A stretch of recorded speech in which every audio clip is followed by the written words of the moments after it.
Bueno, gracias, señor presidente, honorables representantes, senadoras, senadores.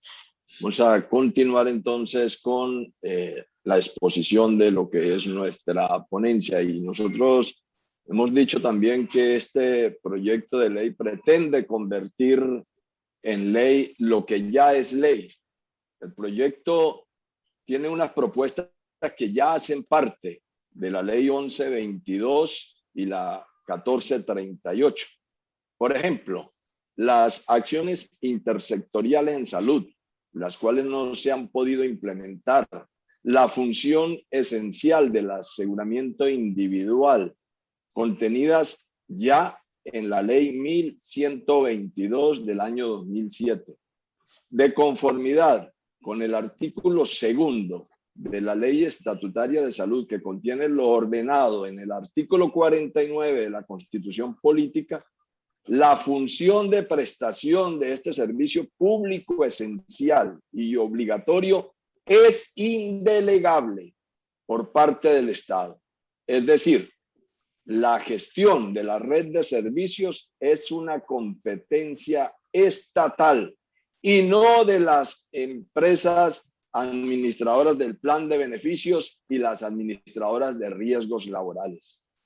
El modelo de atención propuesto ya está en la ley 1438 y en diversos decretos, así como en resoluciones dadas en el marco de la emergencia sanitaria y que no se ha podido implementar debido a que la forma del aseguramiento individual impide llevar a cabo el modelo. Sobre los integrantes de las redes integrales de servicios, la iniciativa legislativa habla de un desarrollo consignado en la ley 1438 que resulta innecesario volver a elevar a ley de la República. Incluso puede afirmarse que en términos de la atención integral en red, en el presente proyecto de ley se retrocede con respecto a la ley 1438 y a la ley estatutaria de salud, al eliminar la autoridad sanitaria y la capacidad de los entes territoriales para organizar las redes. Se evidencia una confusión entre las redes integrales de salud que hacen parte del sistema de referencia y contrarreferencia y las rutas de atención integral en salud, dado que estas últimas se organizan para facturar por evento. Esto es absolutamente contrario a lo que debe entenderse como atención integral en salud, porque la enfermedad no aparece en la persona por eventos. Esta lógica responde más a las intenciones comerciales que a la calidad e integralidad en la atención a que tienen derecho las colombianas y los colombianos. Siguiente, por favor. Sobre seguridad sanitaria y emergencia sanitaria, que plantea la iniciativa. No existe unidad en materia en este capítulo con el proyecto de ley 010 y en la 425 de Cámara. En el artículo 14, Fabricación Nacional de Tecnologías, el modelo que propone el proyecto de ley es similar a lo que sucede en otros países donde la investigación básica se desarrolla con recursos públicos, pero la parte privada se queda con la patente o los derechos de uso y de comercialización de los resultados. Los diferentes decretos y disposiciones que se tomaron en respuesta a la pandemia reflejan un enfoque centralista, el cual no tuvo en cuenta la diversidad territorial. El artículo 16, siguiente, sobre medidas sanitarias, ya se fundamenta por el decreto 3518 del año 2006. Una verdadera medida en este sentido debería enunciar la elaboración de una política concertada de articulación con verdaderos mecanismos para que funcione en todo el territorio nacional. Sobre el literal B, por ejemplo, acerca de establecer estrategias de comunicación e información, consideramos que no hay necesidad de hacer una ley para esto, El Ministerio de Salud y la Protección Social tiene todas las herramientas y capacidades para llevar a cabo estas tareas. El literal C busca elevar a ley de la República futuras recomendaciones para la restricción de la movilidad que hacen parte de la función ya establecida del ministerio, para lo que tampoco se necesita una ley. Además, intenta asignar responsabilidades al Ministerio del Interior en el manejo de emergencias sanitarias, lo cual rebasa las competencias establecidas en este proyecto de ley. El literal D, sobre brigadas de atención para la emergencia, de nuevo eleva a ley de la República una función de los equipos técnicos del Ministerio de Salud en el marco de la elaboración de una estrategia para la contención de una pandemia, cualquier otro tipo de evento epidemiológico o de un desastre. Para esto no se necesita el permiso de una ley de la República.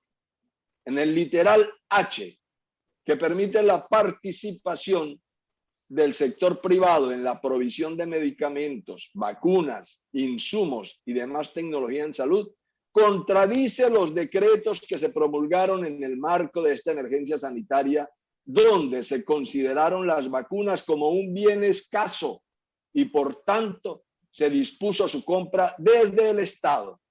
De esta manera, este literal iría en contra del bienestar general al abrir el mercado de los medicamentos, de las vacunas, de los insumos y demás tecnologías en salud al sector privado que puede acaparar estos bienes. En el literal M resulta aún más preocupante. Siguiente, por favor, quien me está ayudando, gracias.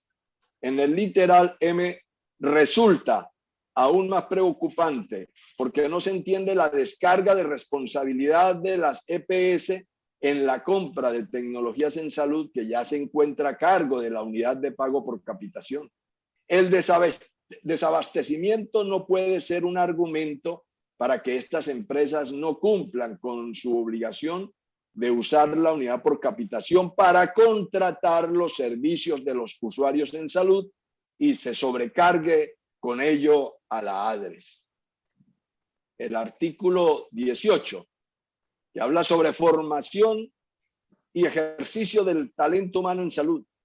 En las áreas de salud pública y de seguridad sanitaria, vulnera el principio de la autonomía universitaria.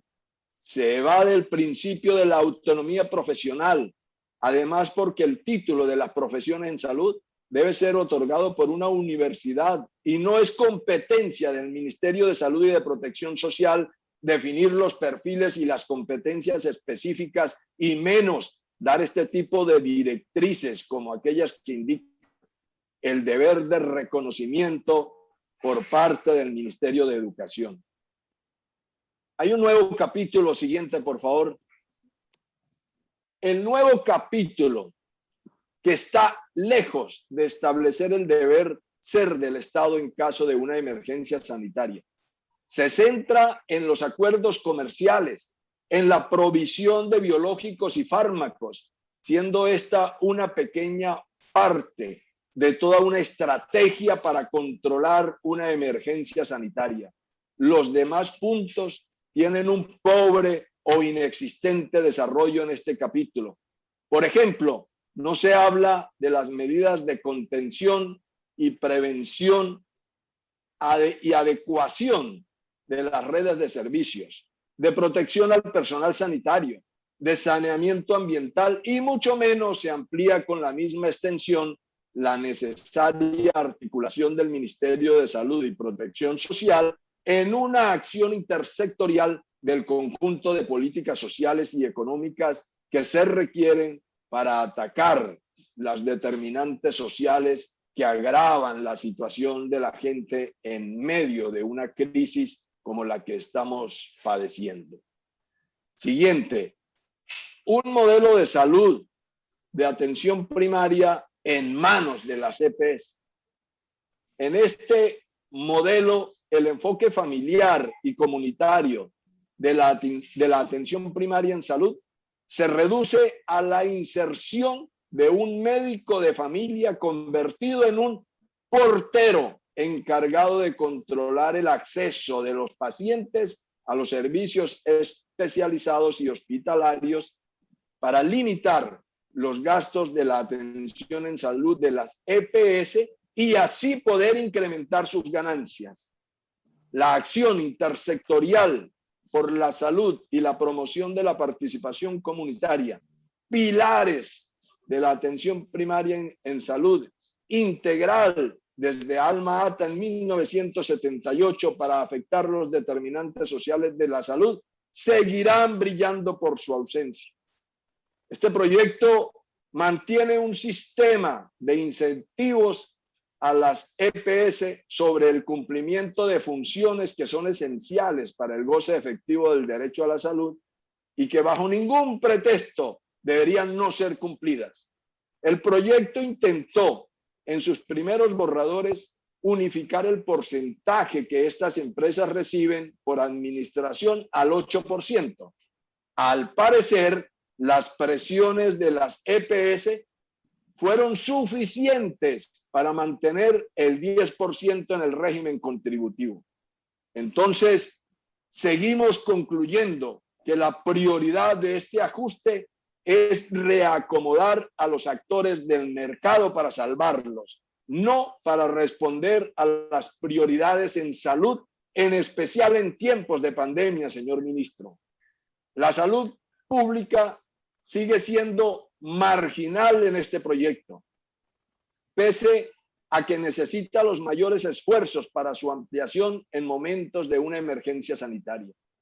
Persiste la visión fragmentada entre una salud pública colectiva y una salud pública individual, al tiempo que no profundiza en la manera de afectar los determinantes sociales de la salud, más que en decir que ahora habrá una cierta integración del Estado a través de acciones intersectoriales sin carácter vinculante o eficacia demostrada. Este proyecto que está en discusión, colombianos y colombianas, no tiene en cuenta la salud intercultural. La ley estatutaria de salud en su artículo 6 en el literal L plantea el principio de la interculturalidad, entendido como el respeto a las diferencias culturales existentes en el a partir del reconocimiento de los saberes, prácticas y medios tradicionales, así como en el literal M dice que para los pueblos indígenas el Estado reconoce y garantiza el derecho fundamental a la salud integral entendida según sus propias cosmovisiones y conceptos, que se desarrolla en el sistema indígena de salud propio e intercultural que conocemos como el SISPI. Sin embargo, el proyecto generaliza la experiencia de asegurador único en salud realizada en el departamento de Guainía, con población mayoritariamente indígena, donde para nada se desarrolló el SISPI y simplemente se contrató a algunos indígenas como agentes comunitarios de salud. En cambio, se generó el monopolio del aseguramiento con cofinanciación de gastos por parte del ente territorial y cada vez menos gobernabilidad territorial en el tema de la salud. Consideramos nosotros, representantes, senadoras, senadores colombianos y colombianas, que este proyecto poco aporta a las actuales circunstancias del país. No responde ni es pertinente en medio de una pandemia. Repite e inclusive empobrece leyes ya existentes. Abre puertas peligrosas para la privatización de los recursos y el establecimiento de oligopolios y transnacionales en salud.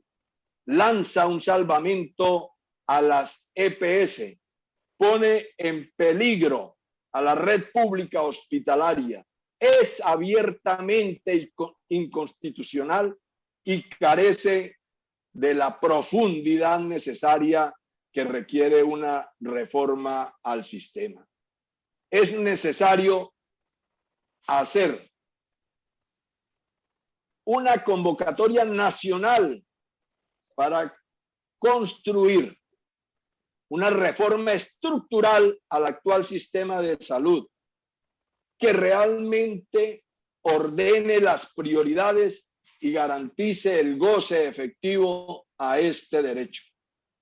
Por tanto, señor presidente, con fundamento en las anteriores consideraciones y con sustento en la Ley Quinta de 1992, por la cual se expide el reglamento del Congreso, el Senado y la Cámara de Representantes, en su sección quinta, artículo 114, numeral 1, rendimos ponencia negativa y solicitamos a los honorables senadores y senadoras, representantes a la Cámara de las Comisiones Séptimas, archivar el proyecto de ley 010 del Senado y 425 de 2020 Cámara, por medio de la cual se dictan disposiciones orientadas a garantizar el derecho fundamental a la salud dentro del Sistema General de Seguridad Social, de conformidad con la Ley 1751 de 2015